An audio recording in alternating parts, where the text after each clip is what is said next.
安城谈完了？哎呦，好你个叶家不孝之女啊！竟然不顾手足之情，长幼不分。当初叶家两房分家的时候，你就说过从此两家各过各的，让二房自生自灭。如今又抬出叶家，你不觉得打自己脸吗？不管分家不分家，我们都姓叶，就还是一家人。一家人，一家人会当众辱骂我爹，扰乱我家生意，将我爹气得卧床不起。是你先勾引青青丈夫在先，现在又害他做了姨太，这笔账我还没找你算呢。笑话！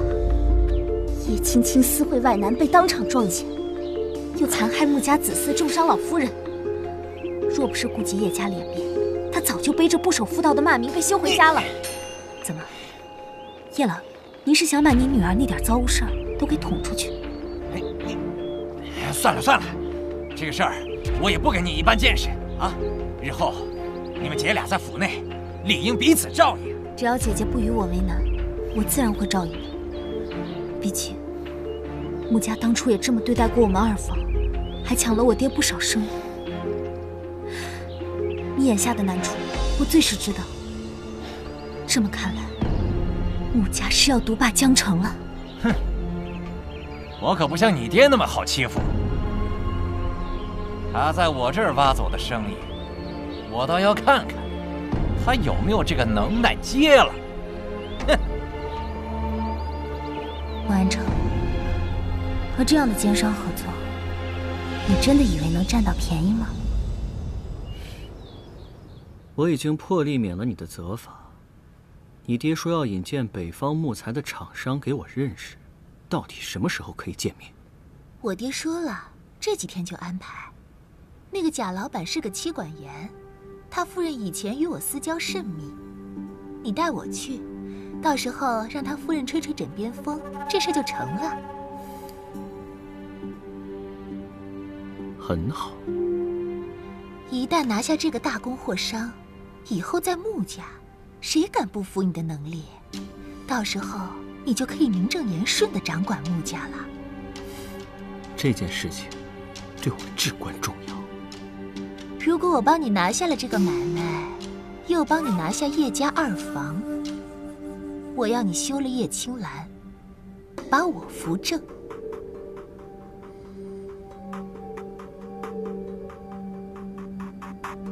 你野心不小啊！最近他俩在外面见了不少做木材生意的人。穆安城既然这么急功近利，他是迫切想建立自己的渠道啊。但他忘了，这个家还不是他穆安城的天下。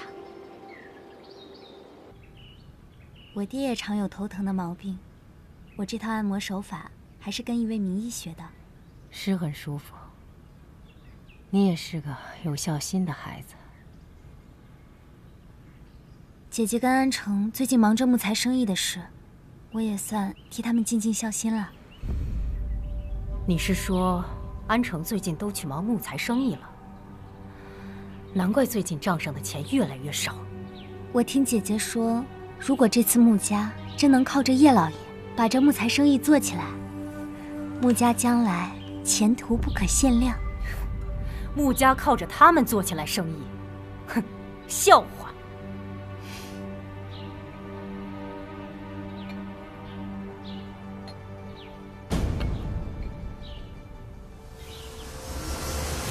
这月姨太们的月钱晚几日发放？娘，我的月钱本来就少，你还晚几日发放？你要让我怎么过呀？怎么不能过？穆家是少了你吃了，还是少了你穿了呀？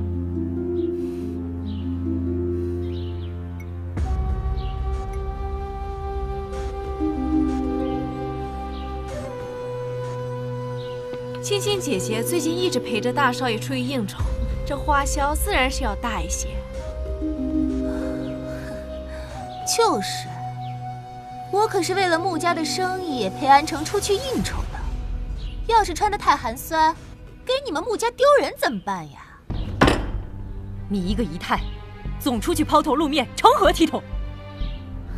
即使有场合，那也是叶青兰这个正妻陪同才是。哼，叶青兰，我可是人家大老板夫人的朋友，叶青兰去，谁认识她呀？哼，这么口无遮拦，安成，你就是这么管后院的？啊，娘，您消消气，也许是这段时间，青青过于辛苦，所以才说这有失体统的话。你敢泼我，打死你！叶青青反了你了，来人，把大姨太关回屋子。是，你敢关我？死老太婆，你生也不要啊！没了我，你们穆家就喝西北风去吧。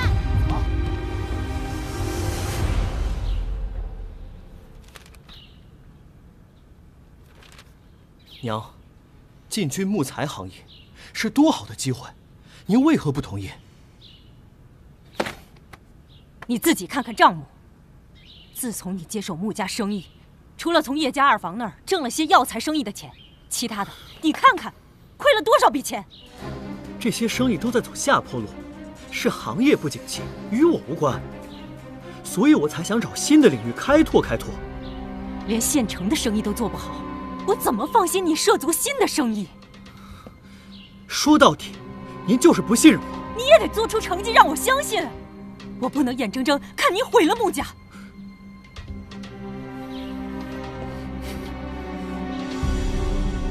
真是翅膀硬了。